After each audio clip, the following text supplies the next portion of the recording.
The Disappearance at Devil's Ridge.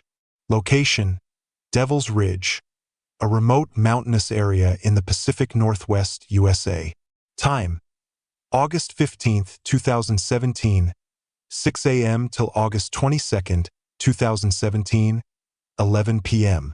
Reports: compiled from witness testimonies, police reports, news articles, and local legend. Prologue: the Ridge. Devil's Ridge is known for its breathtaking scenery, with dense forests, rugged terrain, and panoramic views that stretch for miles. It's also infamous for its treacherous trails and the eerie feeling that often accompanies those who venture too far. The name Devil's Ridge itself is a chilling reminder of the many stories of unexplained disappearances and bizarre occurrences that have plagued the area for centuries. Part 1. The hike begins. On the morning of August 15, 2017, a group of 5 experienced hikers set out to conquer Devil's Ridge. The group included John, an outdoor enthusiast and the leader, his girlfriend, Emily, a seasoned hiker, Sarah, a wildlife photographer, Mike, an adventurous journalist, and Tom, a survival expert. They had been planning this trip for months, eagerly anticipating the challenge and the chance to escape the hustle and bustle of everyday life. The group started their hike at 6 a.m., the sky just beginning to lighten with the first hints of dawn. They parked their cars at the trailhead, checked their gear, and set off with a sense of excitement and camaraderie. The weather was perfect, and the initial stretch of the trail was easy, filled with laughter and casual conversation. Part 2. The first signs of trouble. By noon, they had covered a significant distance, but the terrain was becoming increasingly difficult. The trail narrowed, winding through thick forests and along steep cliffs. The mood shifted as they encountered the first signs of trouble. Sarah noticed the wildlife seemed unusually quiet, with no birds singing and no rustling in the underbrush. Around 2 p.m., as they stopped for a break, Mike discovered something strange. A piece of fabric snagged on a branch. It looked like part of a torn shirt, old and weathered. Could be from another hiker, John suggested, though his tone lacked conviction. Continuing their ascent, the group couldn't shake the feeling of being watched. Emily, who had been in high spirits, grew increasingly uneasy. "It's like we're not alone," she whispered to John, who tried to reassure her. Part 3.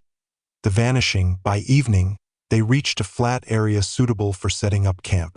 The sun was setting, casting long shadows and an orange glow over the landscape. They pitched their tents and gathered around a campfire, sharing stories and roasting marshmallows.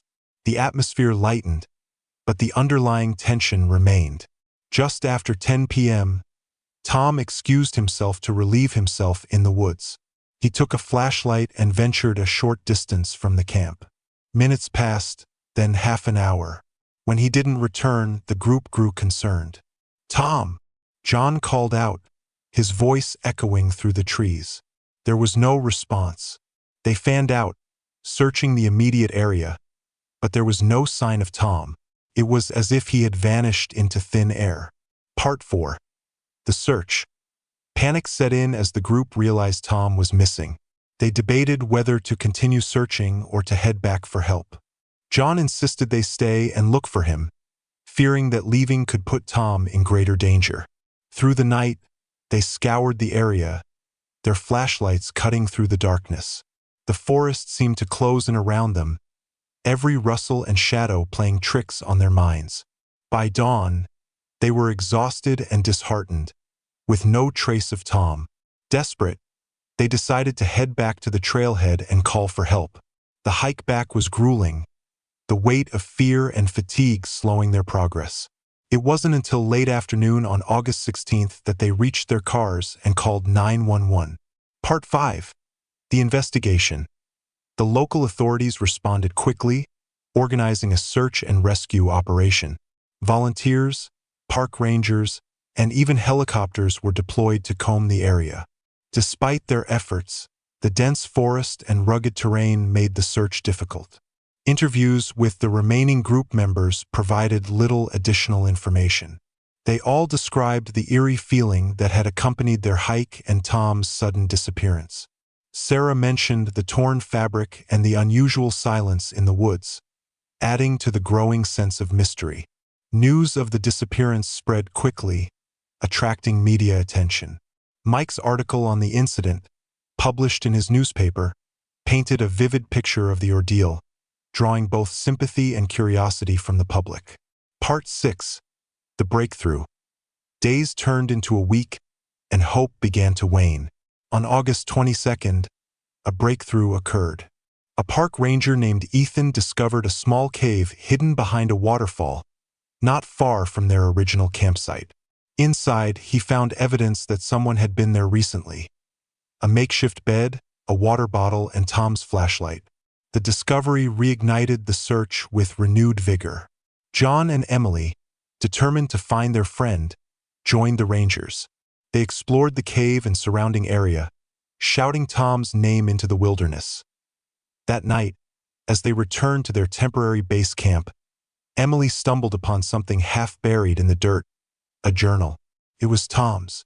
Flipping through its pages, she found entries detailing their hike, but the last few pages were different, filled with frantic, disjointed notes.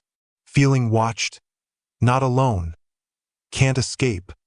The shadows are moving, they're coming for me. Part 7. The Conclusion. The discovery of Tom's journal added a new layer of terror to the situation. The group and the search team were now faced with the possibility that something more sinister than a simple accident was at play.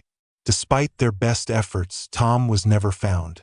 The official report concluded that Tom had likely succumbed to the elements, but the details remained murky.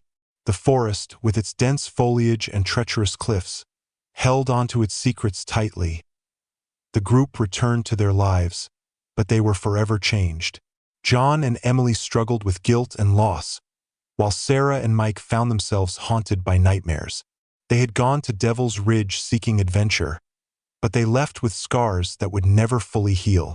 Devil's Ridge remains a popular hiking destination, but the story of Tom's disappearance serves as a grim reminder of the unknown dangers that lurk in the wilderness.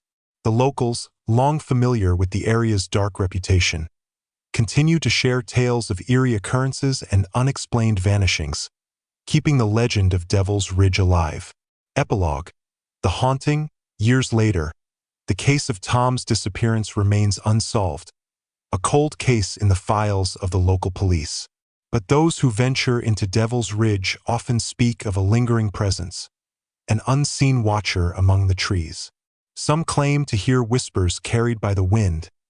Others see fleeting shadows at the edge of their vision. John and Emily, now married, occasionally return to the ridge to honor Tom's memory. On one such visit, Emily swore she saw a figure standing at the edge of the forest, watching them.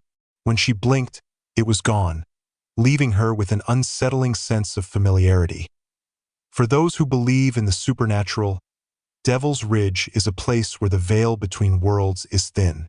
Whether Tom's disappearance was the result of natural causes, foul play, or something beyond comprehension, remains a mystery.